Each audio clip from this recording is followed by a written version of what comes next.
and welcome to another episode of Dying to Meet You. And today I have a dear friend here, and I wanted to share a lot more about his journey and how this young man sitting here have decided to actually pre-plan his own farewell. And I thought it would be great to invite him to share with us a little bit about himself, and not only that, about the work that he does.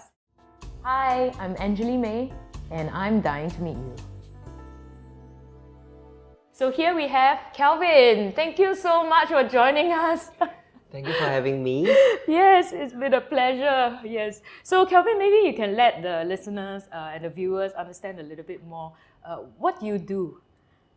I am an art therapist working in a local hospice, so I'm part of a clinical team that supports family members and their loved ones who have been diagnosed with life-limiting conditions. Can you explain a bit about hospice? Because or palliative care, what do you do, and who are the patients that checks into hospice? Hospice care and palliative care is used interchangeably in Singapore. So a lot of the work that the team does, it's symptom management. So symptoms, when we describe symptoms, we are thinking of the concept of a total care. So what do I mean by that? The hospice is a very team-based approach. So we do identify different aspects of pain in a person, namely physical pain, psychological pain, spiritual pain, and social pain. So there's 4 main aspects, and because there's so many things to deal with, so we need an entire team. So different clinicians will be dealing with different aspects of the pain. So we do come together as one entire team to support the family and the patients now. Yeah, it's not easy because I met so many people in the palliative care, social workers, and often they tell me, "Hey, Angelie, I cannot do what you do." And then I tell them, no, I cannot do what you guys do. Because the way you work with all the patients and family, it is a journey. You can go through months, weeks, or even years, right? So, but for my job, it's usually a 5 days affair or 7 days at most. We we pass the care from your hands to our hands, but we never have that kind of what you guys have, which is the deep connection with a lot of family members. So how do you deal with it for yourself? I do think that the way I see it, it's like how the African proverb, it talks about it takes a village to raise a child. So I also see it on the other end of the spectrum, it takes a village to send somebody off. So I don't think that our work is very different. We are just a bit earlier than you. And it takes everyone to really come together to honor a life. Yeah. And a lot of time, I'm also wondering, when I'm journeying with someone, when will it be my turn? Yeah. Because I think mortality is something that do come up very often when you journey with someone who has a life-limiting condition. I think, last I checked, death rate is 100%, so it's something that everybody will need to face at some point. And everybody should pre-plan, right? Should talk about it at least. Yeah. Or at least think about it, because I think it's a form of caring for your loved ones. It's a different way to show love, in my opinion. Yeah. I absolutely agree with you because, we always have this saying, 生老病死. Yeah, it's 人生必经之路. You are born, you 生老, and then you grow old, you fall ill, and then you pass away. But in the palliative care, just like my work, we don't just take care of people who passed away. We take care of the people, we don't just take care of the older people. We also take care of the younger people who has passed away. So what has this kind of experience, and how long have you been an art therapist and working in this space? And what's your lessons learned from the job that you do? I have been working in a CC hospice for about 5 years now, and I will always tell people that every patient you meet, they are the best teachers, because they are coming to you, or you meet them at a point in time when their life is about to consolidate to a point, so there's always life lessons to learn. I remember this elderly gentleman, he was sharing with me in Chinese when I was asking him, is he worried about dying? So he very candidly was describing to me, 早走有人送，迟走有人接。Oh, 迟走有人接，早走有人送. So if you pass away young, there will be people who send you off for the funeral. Yeah. 迟走有人接. So if you pass away later, there will be someone else who will be receiving you from the other end. Yes. Wow, beautiful. So even removing the whole faith concept altogether, I think that itself presents a very cyclical and very human or secular understanding about A person. death and dying. Yeah. About how we are all interconnected and whether you are living now or living later. Yeah. So what's your experience like? Because you are an art therapist, can you share a little bit more about, what is a typical day for you? Well, I go to work, I need coffee to be a better Would you person. like some? I'm good today. So early in the morning, depending on the days, because sometimes when there are some days where we have art therapy groups where we actually get the chance to bring patients out from the inpatient unit, and then they will actually come together to make art. So that is also one form of community engagement, like a social engagement, not community engagement. Social engagement where family members also get to join in. So through these sessions, we also are able to support family members together with patient themselves. Sometimes when staff walk past, we will also invite them into the space. So I think art itself allows this sense of cohesion and normalcy. Because sometimes in a medical setting, it's very difficult to really feel like you are a person, because everything is very medicalized, the language. But I think in palliative care, even the setting itself, the way people present themselves to each other, we try to alleviate that. But I think art can add another layer, because the sense of independence and choice that you can make. So some days it will start with a group, some days it will start with seeing patients by the bedside. And afternoons, sometimes there are groups, sometimes there are meetings, because meetings are important in this context, because the whole team, the whole clinical team will actually come together to share and discuss about case management of the patients and the family members. So I think this is also a time where we can each step up and step in depending on the needs that's being presented. So palliative care doctors, for example, they are trained to also facilitate conversations among the team members to really identify, certain needs and who is the best person to be taking the lead in certain aspects of the care. So I do think that the team-based approach is time and time again being brought forth to the surface. Yeah, I mean, it's not easy because team management, and then also how do you guys, work with each other, because different patients have different needs. And I don't think it's just patient, even the family members. Because I heard this before, that people who are going through palliative care or in the hospice, sometimes patients are ready to plan or talk about how they want to go, but parents or family members are not. And then sometimes family members would like to know, but the patient is not ready. So do you all have someone to facilitate? Because I believe this is a space that you all will be exposed to almost every day. I believe, from my experience and my understanding, the social workers are helming this arena, and they are very good at whatever they are doing, because they are relationship building with families and relationship building with patients themselves, and a lot of them are very experienced in managing that. Interpersonal relationships. I see. Yeah, so sometimes our role is really just to divide and conquer. So sometimes the social worker would be maybe tackling or supporting family members, then we will take on the role of supporting patients and vice versa. Oh, wow. So that's why I think open communication is very important. And sometimes when we do identify needs from patient themselves or from family members, like for example some wishes, like they want to create memories together, or there are family flying in from overseas.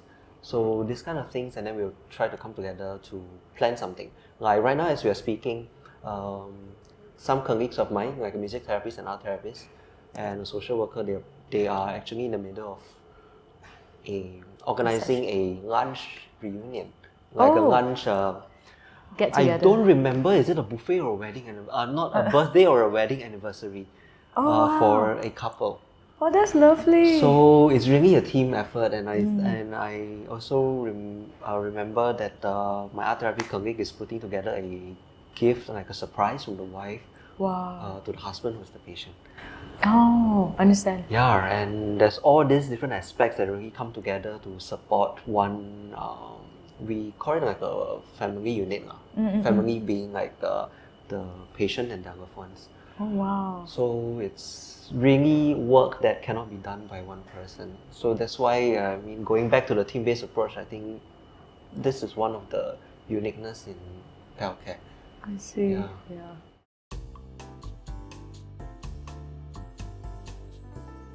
So yeah, Kelvin, maybe you can share a little bit more, like because we have a common patient who, her name is Aggie, and she was the reason that you helped her with.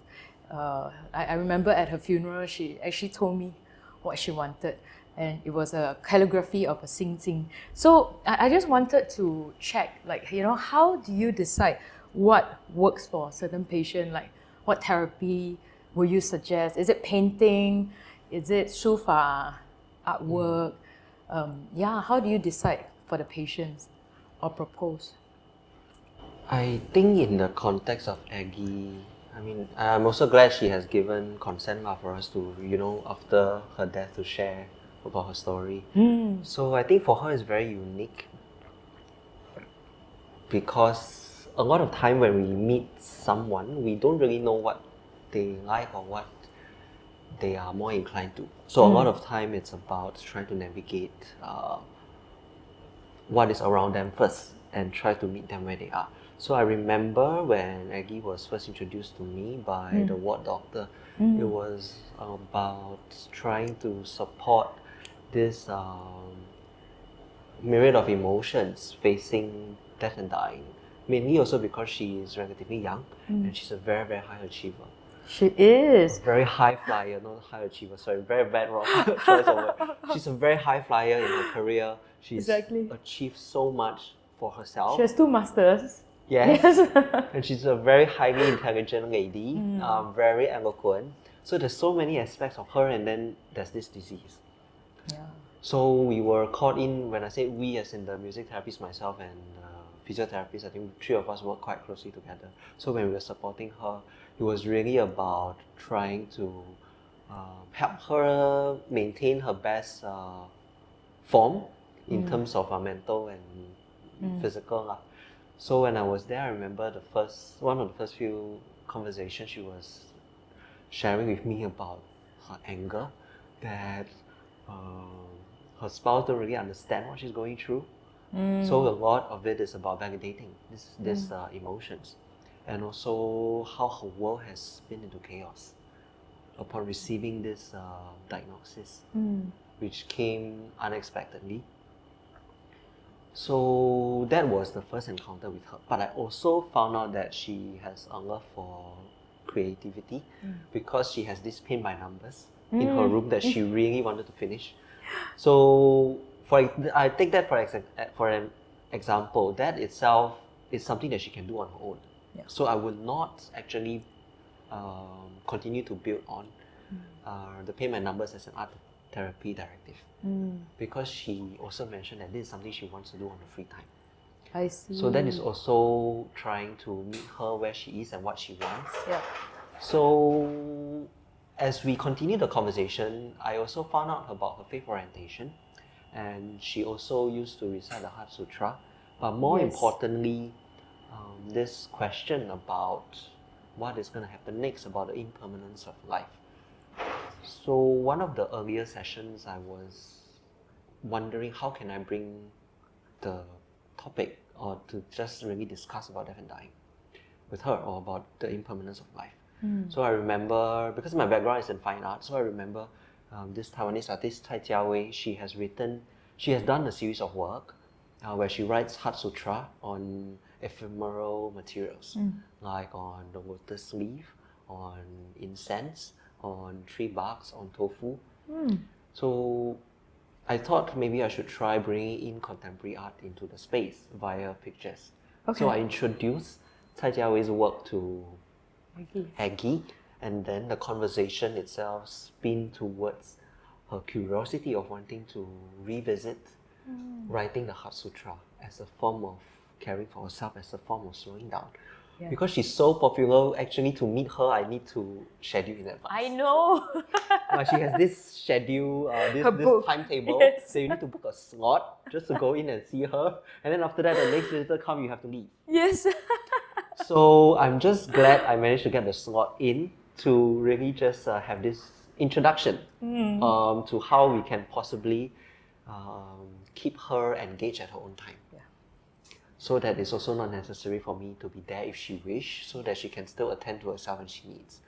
So how do I know what works? I really don't, because when I go in, it's really like an open book. Sure. I will try to prepare as much as I can, but half the time it won't work because they will tell you what they want. Yeah. But yeah, so I think a lot of time is really just to spend time and listen about what's important for the person. So Aggie, she's very articulative lah. So she'll actually tell you at some point that what she needs and what works for her. Yeah. So I think when that started, I also invited a colleague who knows how to activate the singing bowl, because I tried a few times, like I just can't get it started. Is it William? It was It's not the guy, right? Jay was one of my therapy aid colleagues. So I see. he practices using that on his own. So I invited him into the space. So during the session, I think Aggie was really just writing the Heart Sutra, and then in a very calm state. So I remember that session very clearly, because the way she talks, the vocal projection did change after the session. It's noticeably a lot calmer. Wow. Yeah, we started in the morning. That session was over an hour. Wow. And part of her physio goals is also, her goals in the physiotherapist is also to sit out for a good period of time. So I think sometimes with chances like that, we will overlap our treatment goals. So to get her out of bed, so she get to sit outside, and then she get to do calligraphy writing. I So it's see. very customizable. Yeah. So we do try to communicate as much as we can as a team, so that we overlap our services and meet them where they are. Yeah. Yeah, and then there was also the music therapist involvement. Sure. So yes, I think as we move forward, I found out that Aggie started to write songs with my music therapy colleague, and there was actually this session that wasn't planned. That my music therapy colleague, she just came in and then wanted to check with Aggie, the finalized lyrics of the song. Yes. And that was also when we started talking about her funeral, because she wrote this song actually for her funeral, for like a surprise, right? Correct. For her guests. And then we were toying with the idea, you have the song but they don't have the lyrics. So maybe do you want to present the lyrics to them in a way of your choice? And because of the nature of the song, there was a line in the lyrics that we can actually materialize into something, like brown paper packages from Lazada, Yes. instead of tied up with strings. So we actually planned towards the direction and package song lyrics for the attendees at her funeral, because that time it was also during COVID period, so there was a headcount limitation, which also means we are able to physically make the 30 pieces, handmake the 30 pieces for her. Yeah. So I think that also serves as a form of culmination on my end as a therapist. It's a different kind of self-care. Like goodbye on my end to her. It's very well done. I remember that pack. Because we give it out at a funeral. So a lot of you who probably haven't caught up with the story about Aggie, I did share with her in some of the podcast episodes. So Aggie is, I happened to pick up a call, and it was by the sister who called me to ask me about Bio Earn Plant. And when I asked her more questions like, oh, who are you planning for? She said, oh, my sister, who hasn't passed away, but she's interested to find out more. So then when I asked, oh, would she be open to speak to me? And they said, okay, let me ask her. So I finally got an appointment. Yes, she's very busy. I got an appointment on the following Monday, right? So the minute I went in, because the attending doctor knew her, and she's the one who's taking care. So I know the doctor. She was like, oh, you got to meet this patient. She's really cool. But of course, she didn't disclose her name. So when I arrived there, and she's like, oh my God, so you are who? The doctor who has been telling me about the funeral director. So it's like, immediately all walls are down. And she's so bubbly, super bubbly. So there she is, lying on the bed, but still full of energy, And then you have like the two sisters and husband sitting next to her bed, and we started talking about the funeral plan. It was about 3 hours. I spent about 3 hours because I have to take note of the appointment timing, because she was like, okay, I have one more timing, next person. Because I remember when I arrived at the hospice, I have to wait outside because the one before me is still in the room. So you were queuing. You need to take queue, and she's popular than a doctor. So then I waited for about 10-15 minutes, had some small talks with the sister just to size up what's her comfort level to talk about farewell. Because a lot of times when I do that, I also want to know what is their state of mind, just so that I know what to present to them. But the minute I went in, she's ready. She was like, yeah, tell me, what should I do? And she's super bubbly. There were like paintings in the room. So the Sing Sing Heart Sutra was her instructions to me that, oh, please make sure you display it at the funeral wake. So that was the calligraphy that she did. And then she gave me very specific instruction, because I keep asking her questions, like even ask her, who do you want to dress? Would you like your husband to help dress you to your final outfit? And then I remember she looked over at her husband and like, hey, you want to dress me or not? And then, the husband is nope, I will let the professional take care of you. So it's very cute, the dynamics. And then towards the end, I asked her if she wanted to do a video recording or a voice recording. So video recording, she didn't want it because at that point in time, she already had a big lump on her face. And she was like, no, I don't want video, but I don't mind voice recording.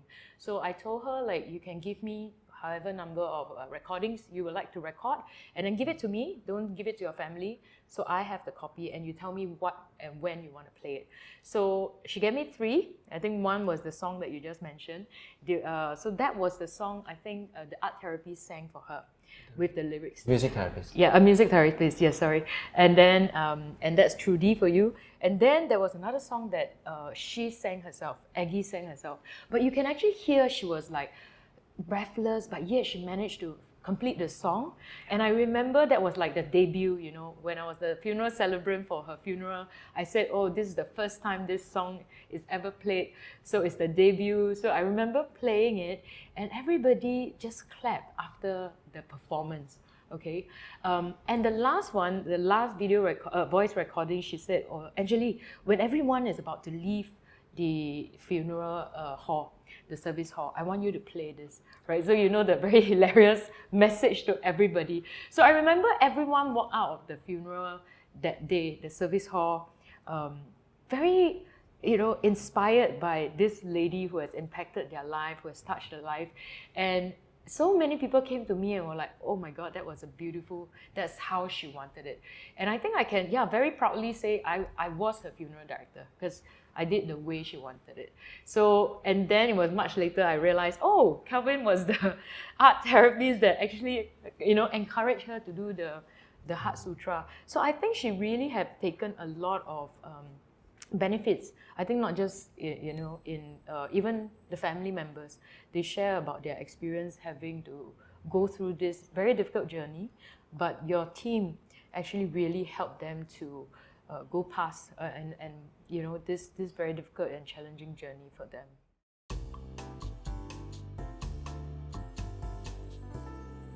So has Aggie's message impacted you or made you live life differently? I think it's really the encounter that made me realize what can be done in a funeral.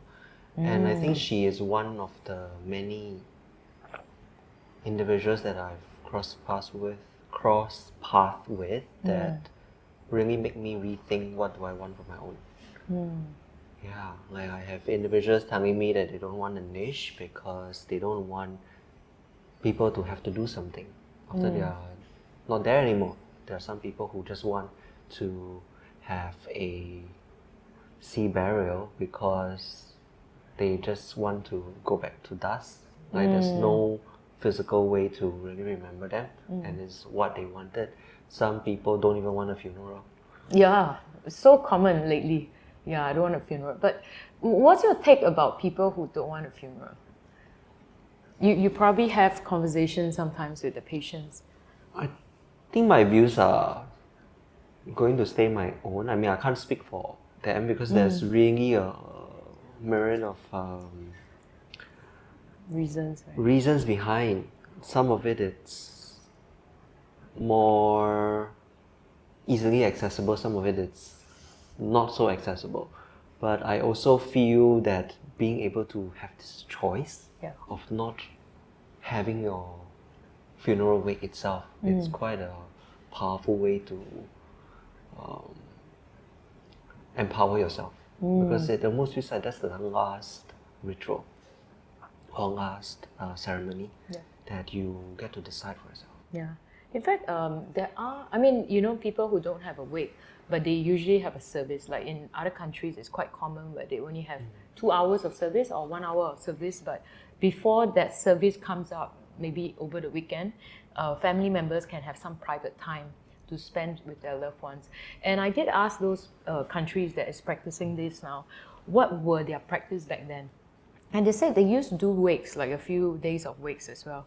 So maybe Singapore will eventually, move into this area. But I have spoken at quite a few seminars, and a lot of them said we need time, and they were like, oh, we need time to say goodbye. So they prefer at least a 3 days funeral wake. So when we plan for the funeral, I always want to mention that it's not just only for the patient, but also the survivors. What do they need to be able to make sense or come to terms, or to give them time to at least breathe and grieve, and have that appropriate space for them as well. Yeah. So I mean, because for you, Kelvin, you then reached out to us, and then you said, I wanted to do pre-planning. So a lot of you may not know, but Kelvin has already prepared everything. Almost, I think. Yeah, almost.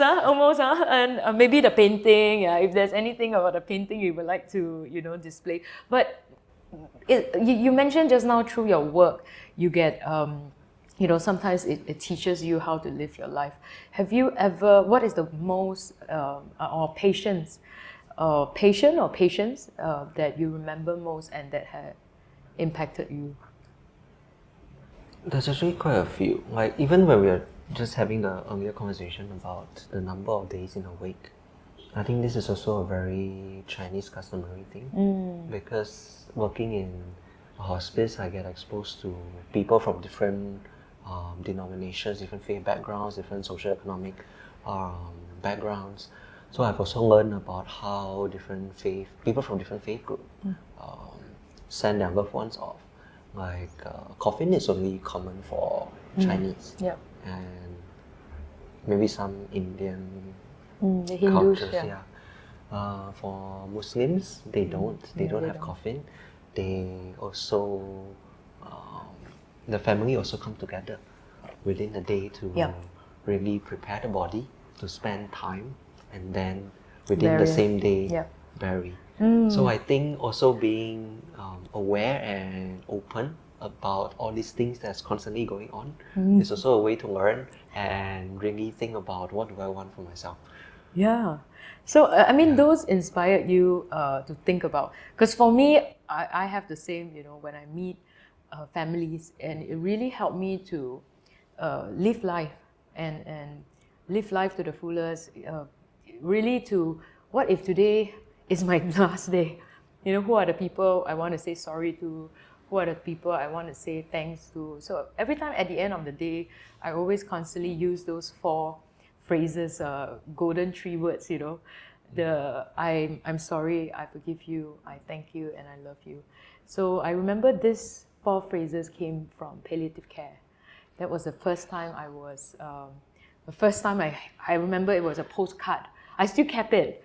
And I was like, oh my God, such powerful words. But how often do we say it to our loved ones? And there has been a rise, because we were talking about this earlier, that younger people suddenly fall ill or pass away. And it's just very common. And it scares me as a funeral director, because recently there was a young chap that we took care, and he was just on the way to go and fetch the children, and then the next thing you know, he collapsed.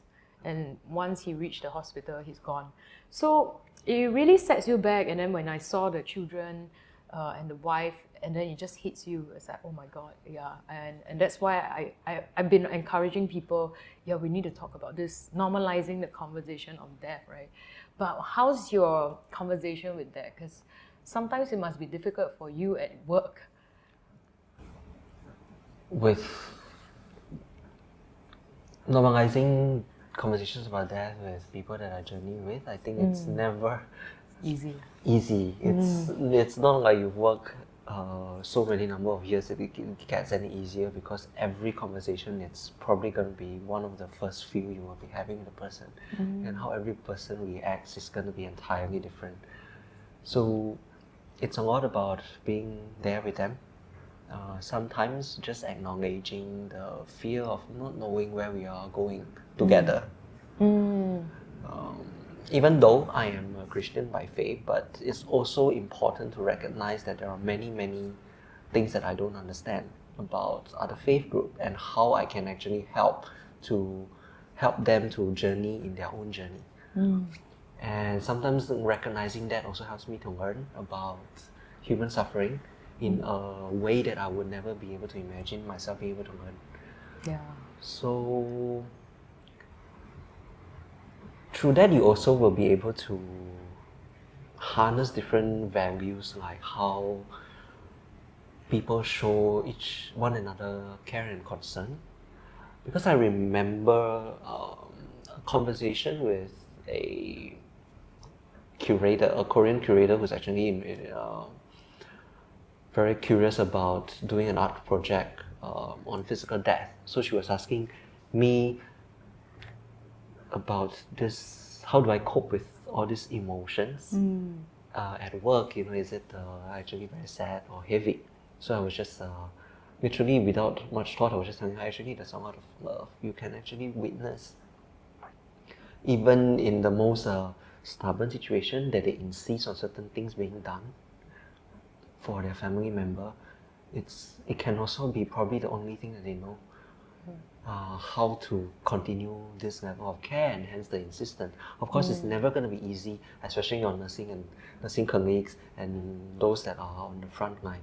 But I think as a team, we do try to support one another to recognize that sometimes these are different portrayal of love. I mean, essentially, when they are grieving, it can also translate to love that has nowhere else to go. I mean, the loved one is no longer responding the way they are. There's so much alteration that has happened, both physically and mentally, and even within the family construct.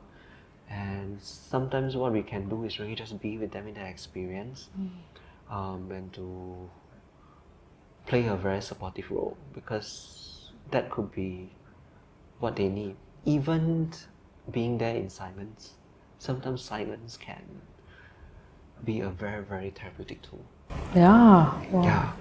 I love that. I mean, there's just so much that we can talk about, like the whole day. Yeah, I literally. know. You see, conversation with Kelvin, I learned so much. And it's also, I could see tears are also welling up in your eyes at times. Has there ever been a case, a very challenging one, where you empathize and you also get yourself into that state? Difficult case. I do remember this lady that I was journeying with. It's more because she is of the same faith tradition as I am. And a lot of time it's her trying to come to terms with her prognosis. Because she has seen a lot of things happen beyond reason.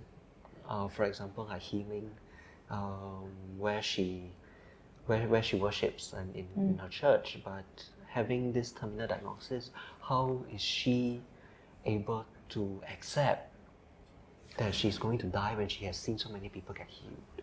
Oh. So that journey itself was not an easy one, but you can actually witness. I did a case on this for one of the healthcare conference in 2021 before. So it's actually, even when I was reflecting on putting the case together with the patient's permission before she passes on, it was really about learning from all these encounters about the need to really attend to her person. So sometimes the session would start with, because she's just feeling so distressed, to just give her space to pray, to just really spend time with her spirit woman before we actually proceed even for art making.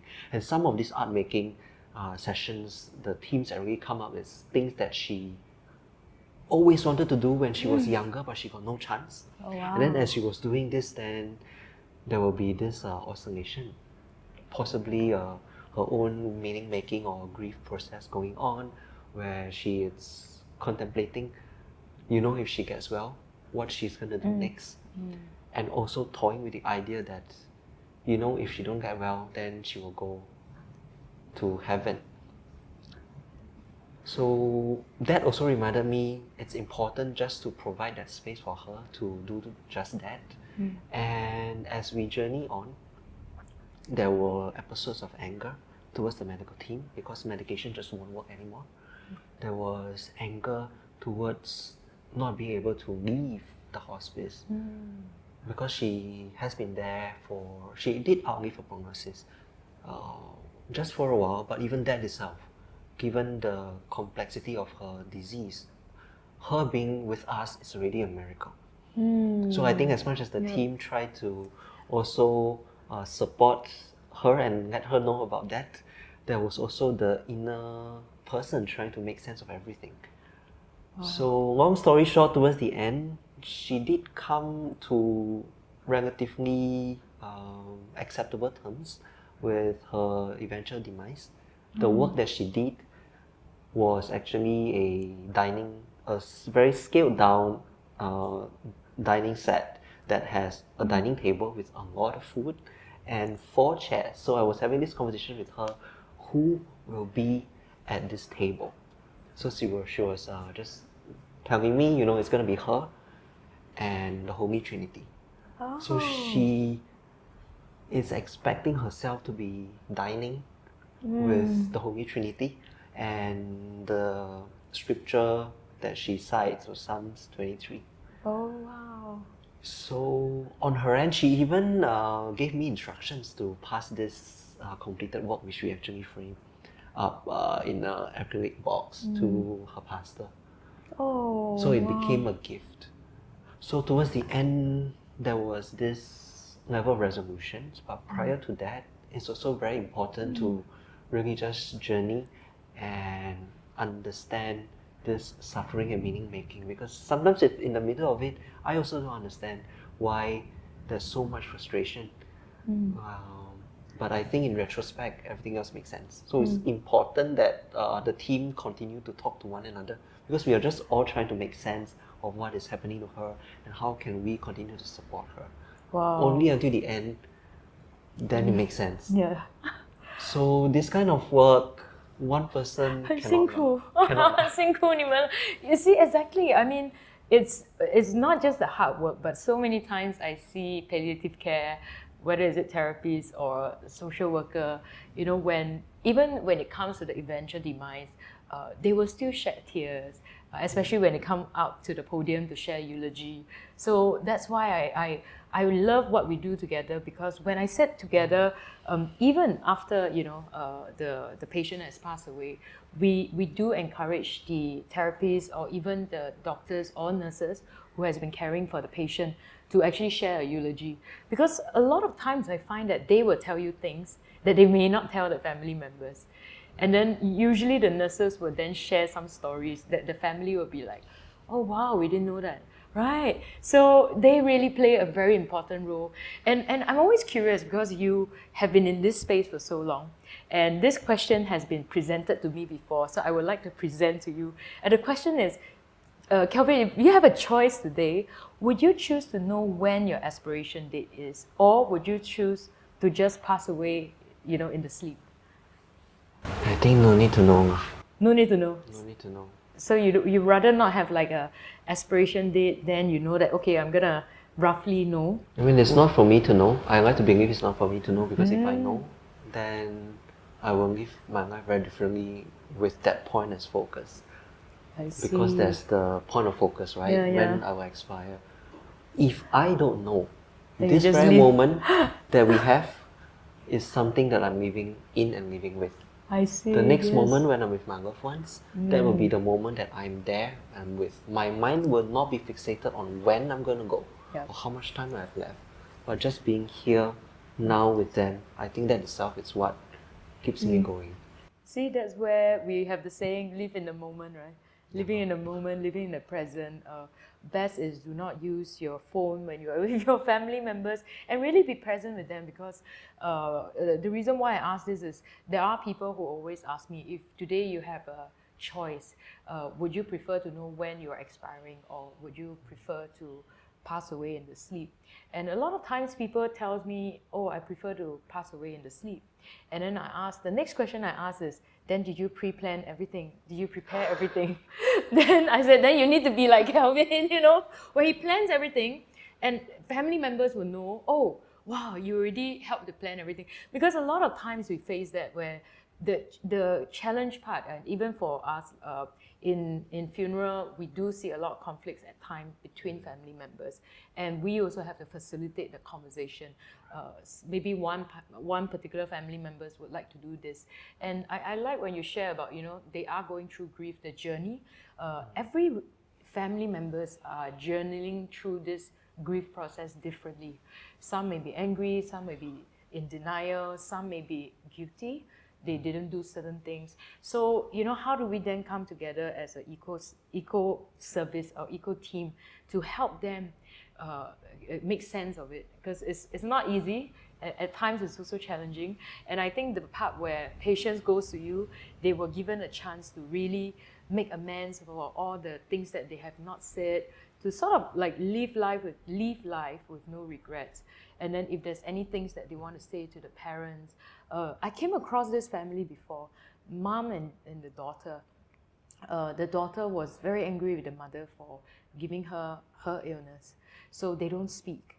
And the mom is constantly seeking for her forgiveness. And because of the work of the palliative care group, they facilitated the conversation a few hours before she passed. And she actually told the mother she forgave her. And then, getting my... every time I think about her, I was like, wow.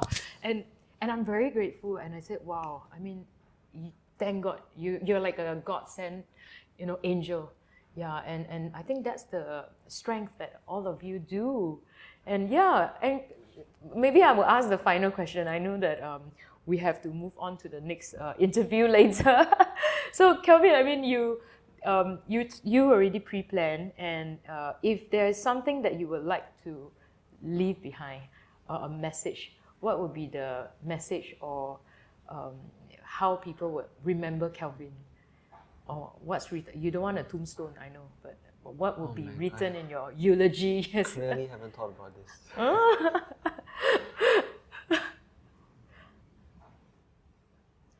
Give me a while.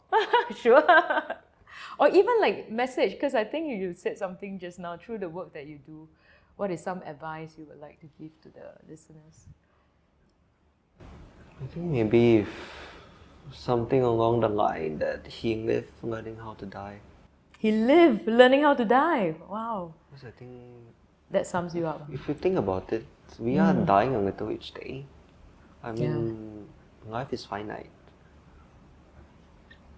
In Singapore, we don't see it often, but if you grow up in a country. Not that I do, but if you grow up in a country where there are seasons, it's change in seasons that can actually be felt and visibly noticed, then you will realize actually things do change. I mean, over here is rain or shine, but sometimes if we really take notice, the falling leaves, even without the change of seasons, would remind you that things do change, things do fall to the ground, things do return to dust. If we look at the analog clock, because we don't anymore, the second Digital. hand constantly moves That's in a true. very Of course. mechanical way Yeah. that is very impersonal. Mm-hmm. But at the same time, we are experiencing this ticking in many layers because each tick itself means many layers in our lived experience. But a lot of time we don't really sit down and think about as it takes, which level am I engaging this second, this moment with. Oh wow. Yeah, so essentially I do think we are fading away every day. It's either fast or slow. So yeah, I mean, I hope that helps.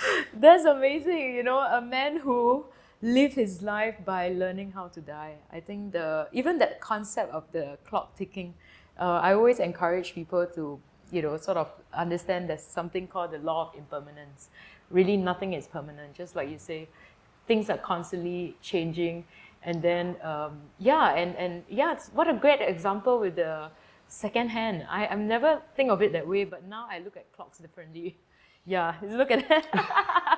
With that, thank you so much, Kelvin. Really, really appreciate your time and keep up the great work. I really, really salute to all this palliative care, healthcare personnel, be it personnel in the therapy or doctors, nurses. You really have to have that kind of space to hold space for patients and also for the family members. And really, really salute to you. Teamwork. Thank you. Teamwork. Yes, teamwork. Teamwork. So now palliative care is not a place to go and die. I think there's a lot of times where people say, oh, 去那边, I will die immediately. It's really a team of people who will give you that comfort and then to help you do pain management. Yeah. And quality of life. Yeah, to quality of life. Really spend a lot more time with, or spend time the way you want. Yeah, the way you want it. Yeah. Oh, I love that. And thank you so much. And this is episode of Dying to Meet You, and we will see you next time.